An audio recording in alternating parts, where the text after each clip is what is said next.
academic stars around the world. Welcome back to Caltex Academy. In case you're new, my name is Julius and thank you for joining us today.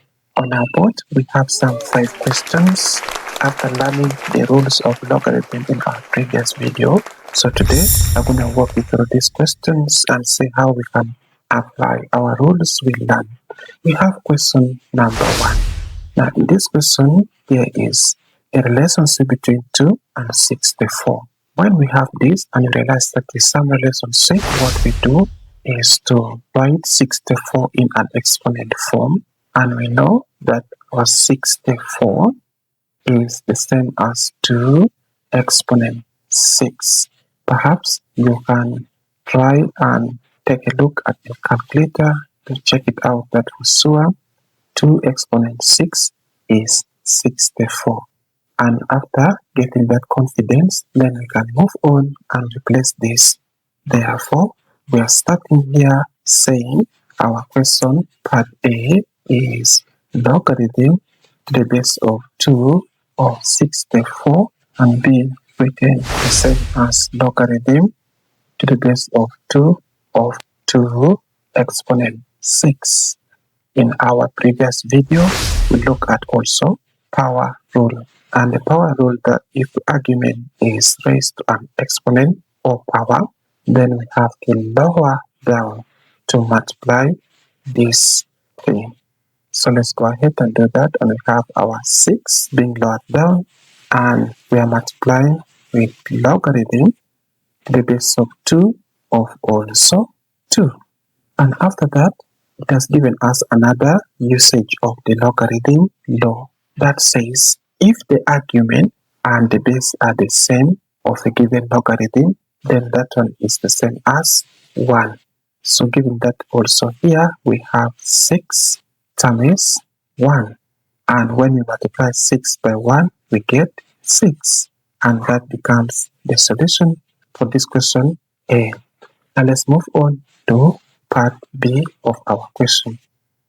So this is our part B of this question, and we're using the same trick also.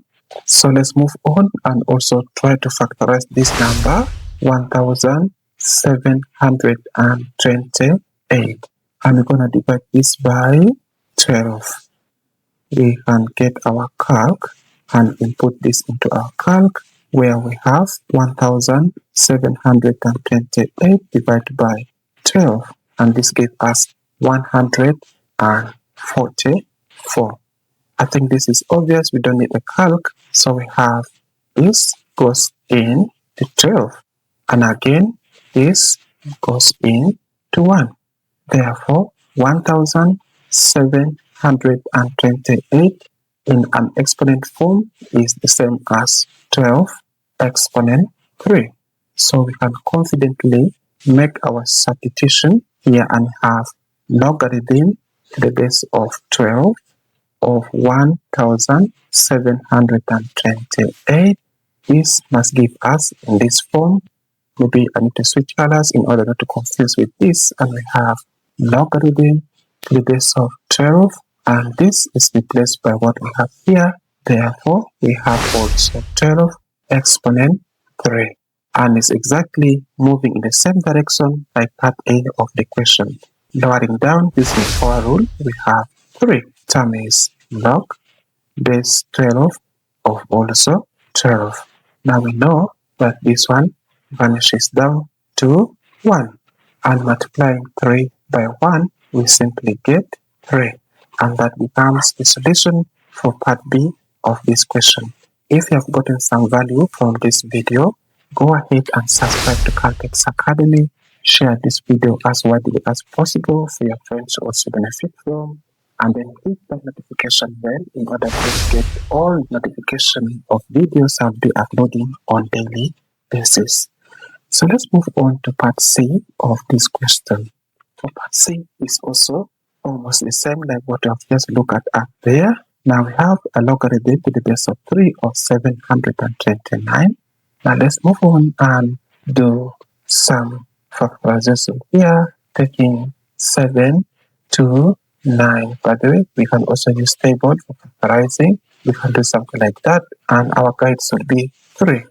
And let's move on to our calc, and we have 729. Dividing this by 3, we get 243. So we'll also move on and divide by 3.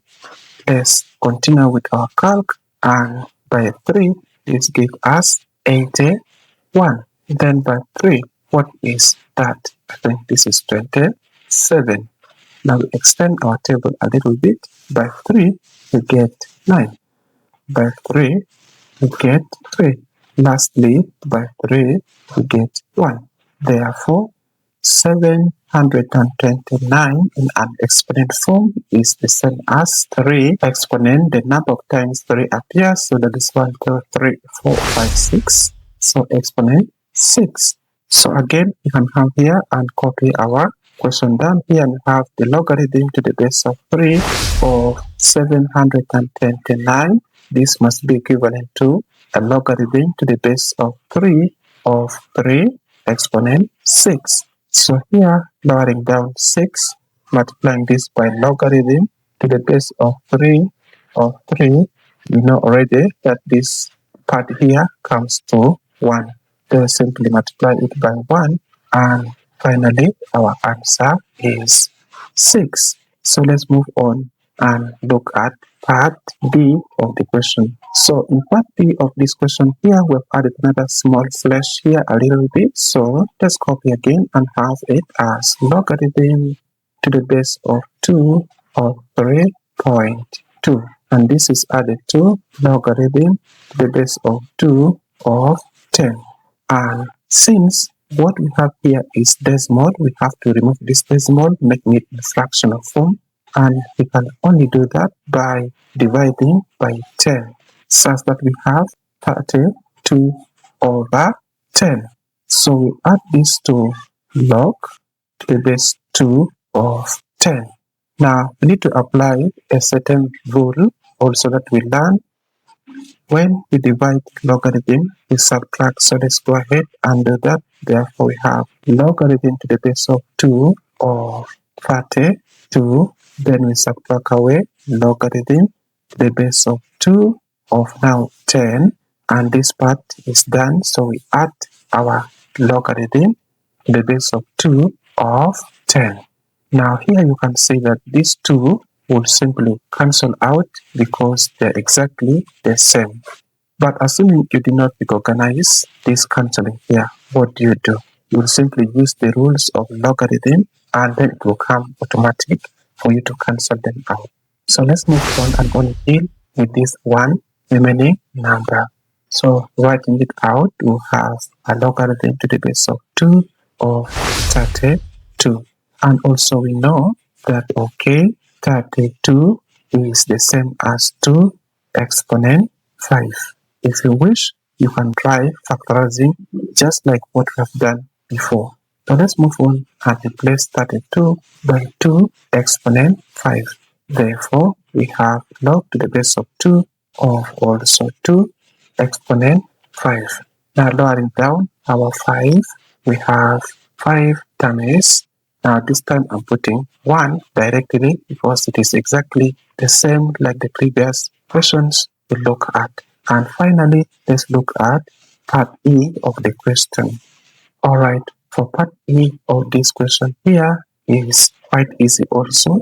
Now, one thing you have to note here, if you are given a logarithm and this logarithm is not indicated any base, by default that is to base 10. Now, our question here is base 10. We can move on and also rewrite it in terms of that base is totally allowed. So let's copy our question down here, and we have log of 40 plus log of 50 minus log of 20. That can be expressed as to the base 10 log to the base 10 of 40 plus log to the base 10 of 50 minus log to the base 10 of 20. And therefore, we can apply the rule of addition first and then do the next one later. If you wish, you can apply all at once. So let me go into steps. Therefore, we have log to the base of 10 of 40, and because we are adding, So we have to multiply the arguments. So we subtract away our logarithm to the base of 10 of 20. Now after this, we can simplify our logarithm here, and we have log to the base of 10 of, this is now 2000, and we subtract away log to the base of 10 of 20. Then therefore we can now move on and also apply the next rule here. That is, when you're subtracting, then we have to divide. So we maintain the same base and we divide this by 20. Therefore, if we divide this by 20, we know that is 1 0 will go with that. Then by 2, 1, 2 by 2, we have also 1, and these two zeros attach themselves here, and we only left with logarithm to the base of 10 of 100. And again, we know that 100 can be expressed in an exponent form, and it's the same as 10 exponent 2. So replacing it, we have here a logarithm to the base of 10 of 10 exponent 2. Again, lowering down, we have 2 multiplies logarithm to the base of 10 of 10. And we know that the second parameter here is 1. Finally, our answer is 2. And thank you for watching up to this time. If you have not yet subscribed, go ahead and support Caltex Academy by subscribing, and then turn on that notification bell to get all the progressive videos I will be uploading in my next upcoming series. So see you in my upcoming videos. Peace out.